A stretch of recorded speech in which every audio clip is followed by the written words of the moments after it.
Bueno, mi nombre es Juan Alejandro Ayala y este es un ejercicio de estática de equilibrio de partículas.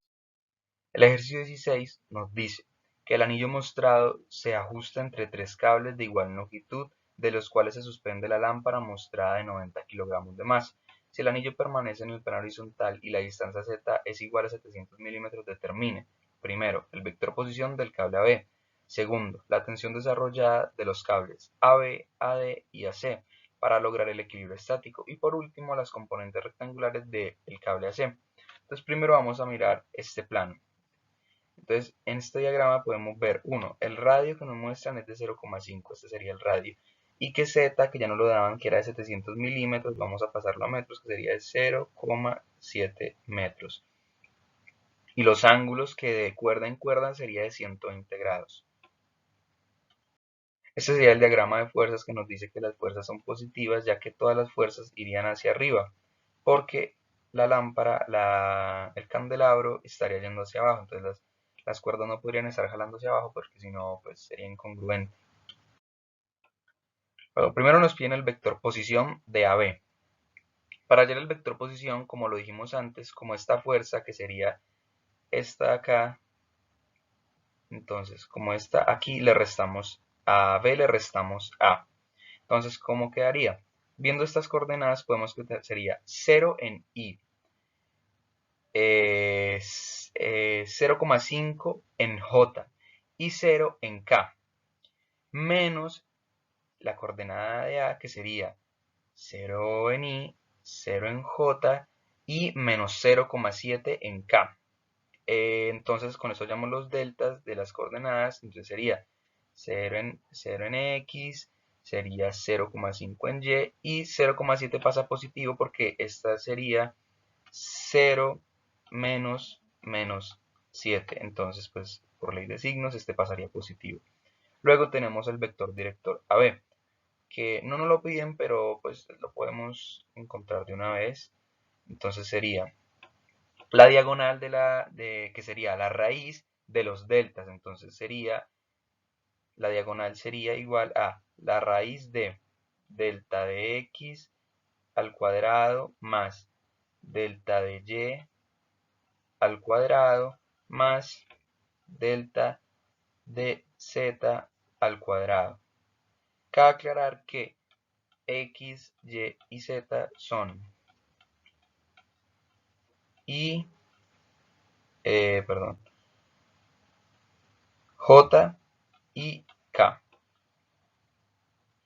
Luego, para hallar el director, lo que hacemos es que con eso sacamos los cosenos. Entonces, los cosenos son el delta sobre la diagonal. Entonces, en este caso sería delta de x sobre la diagonal, delta de y sobre la diagonal y delta de z sobre la diagonal. Y con eso encontramos el vector director. Entonces, lambda de AB sería, pues, este que nos dan acá, que lo encontramos de esa manera.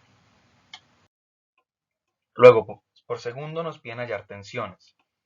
Lo primero que tenemos que hacer es buscar las coordenadas de C y de D. Entonces, para hacer eso, podemos ver que estos ángulos de 120 parten desde el eje Y. Lo que quiere decir que acá hay, en estos dos lados, hay 90 grados. Entonces, pues le restamos a 120, le restamos 90, lo que daría que este ángulo es de 30 grados.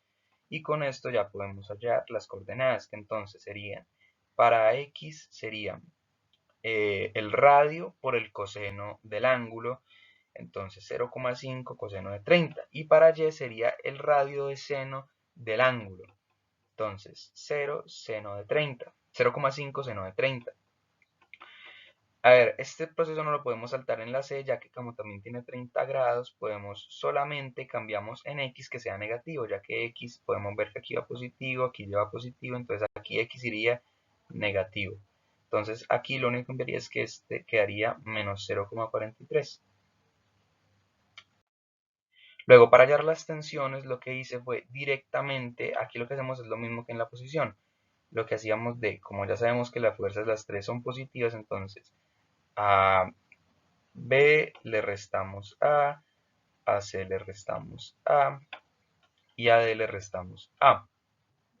Entonces ya sabiendo esto, lo que tenemos que hacer es con las coordenadas vamos restando. Entonces Ya sabíamos las coordenadas de B, que eran de 0, 0, 0,5 y 0. Y de A, que eran de 0, 0 y menos 0,7. Entonces ya se restan y pasamos acá a la diagonal. Que entonces ya sabemos que la diagonal es lo que les dije, delta X, delta Y, delta Z. Bueno, ¿qué hacemos acá? Cuando ya tenemos la diagonal, lo que hacemos es que las separamos. Entonces quedaría de esta manera. Entonces ya tenemos la diagonal, que es de 0,86 en los tres casos. Entonces la diagonal, la diagonal, la diagonal. Y esto por este número, por este I, por este J y por esta K. Entonces prácticamente sería por ese delta X. O sea, esto sería lo mismo que hicimos ahorita, delta Y delta Z. Pero es para dejarlo claro y que se entienda. Entonces ya, cuando hayamos esto, entonces ya tenemos este, nos daría este de acá. Este nos daría este de acá en J y este nos daría el de K. K siempre va a ser el mismo en los tres porque evidentemente pues siempre va a 0,7. Y haríamos exactamente lo mismo en la tensión AC y en la tensión AD. Entonces ya tenemos las coordenadas de estas, por ejemplo, estas posiciones serían, por así decirlo. Eso serían las posiciones. Entonces lo que vamos a hacer, las coordenadas de estos de acá. Seguimos. Entonces acá ya lo que tenemos que tener en cuenta es W. ¿De dónde saqué este número de acá? Este número de acá es como nos dijeron al principio, que era 90 kilogramos por la gravedad, que es de 9,8. Entonces lo multiplicamos y eso nos da 882 newtons. ¿Por qué queda negativo? Porque como el peso es hacia abajo, tenemos que expresarlo negativo. Entonces luego hacemos sumatoria de fuerzas. Con la sumatoria de fuerzas, lo que tenemos que hacer es separarlo. Entonces, estos serían los I's, estos serían los J y estos serían los K. Estos de acá. Entonces, estos serían I's, estos serían J's y estos serían K's. En el único que cambiaría sería en K, que sería en el eje Z, porque el peso pues va en esa dirección. El peso va en esta dirección, entonces agregamos acá menos 382. Lo que vamos a hacer acá es pasarlo a la calculadora con el modo ecuaciones y elegimos el modo 2, que es el para tres ecuaciones. Con esto hallamos las tensiones. Es congruente que las tensiones sean similares, no, sean iguales, porque son tres cuerdas de la misma longitud. Entonces ya tenemos que la tensión AB, AC y AD sería 362,96 newtons. Luego, por último, nos piden componentes rectangulares de AC. En el punto anterior vimos que lo de la tensión AC, este era el resultado. Entonces, este resultado lo que hacemos es que lo multiplicamos por la fuerza que acabamos de encontrar. Entonces, sería la fuerza por el I de esa coordenada, la fuerza por el J y la fuerza por el K, que entonces nos darían estas fuerzas. Bueno, entonces esto sería el ejercicio y espero que se haya logrado entender y muchas gracias por la atención. Hasta luego.